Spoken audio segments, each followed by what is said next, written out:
Club 21, nestled in Greenwich Village, is another speakeasy filled with hidden passageways and secret trapdoors. Located at 86 Bedford Street, concealed down an unmarked alley, the entrance is difficult to find. But if you know the secret knock and the bouncer lets you in, you are certain to find that special whiskey you are hankering for and a lively conversation about a new socialist order. Chumley's was no ordinary speakeasy. It was a speakeasy for the intellectual left. But as much as we're able to put it together, Leland Stanford Chumley was an Englishman who came to this country. He was a journalist, a writer for socialist papers, and many of the writers that Lee Chumley brought together in a club called the Pen and Frog held their meetings here in Chumley. Keeping a wary eye out for the police, patrons discuss emerging socialist ideas while enjoying some illegal hooch. At that time it operated as a tea house. You could come into Chumley's and order English tea would be gin in a teacup. If you got Tennessee tea, it would be Jack Daniels in a teacup. Canadian tea would be CC or Seagram 7 in a teacup. When the police would come for their raid or there were people around that no one knew, the teacups could be broken in the fireplace.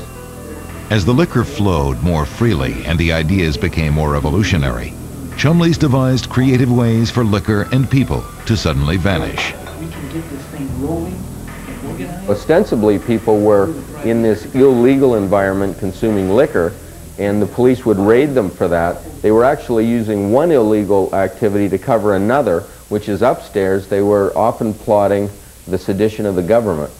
And you could go into the ladies' room at that time, and there was one single person dumbwaiter which could bring you up to the second floor in the secret meetings. Secret exits are everywhere. There is a quick exit just behind the bar. The tile simply hinges open, and you exit down a narrow alley to the outside.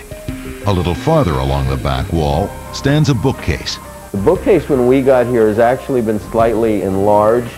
It was a smaller opening, and it would be another way that you could get out yet another side alley quickly, or goods, cases of liquor could be shunted into the alley. Completing the collection of exiting options is the trap door on the floor. Moving a barrel and brushing aside some sawdust reveals a latch. When raided, liquor or patrons can easily disappear. Chumley's has another weapon in the battle against prohibition, an inside track with the law enforcement officers. Local policemen who see no crime in the occasional tip of a shot glass would call Mr. Chumley in advance of a raid so that he can dispose of the liquor and get his regular clientele into hiding. And the police would probably call up, say, we're going to raid the courtyard, tell the regular customers to 86 it, which is an expression that was not in American nomenclature at that time. It was created off the number from our front door.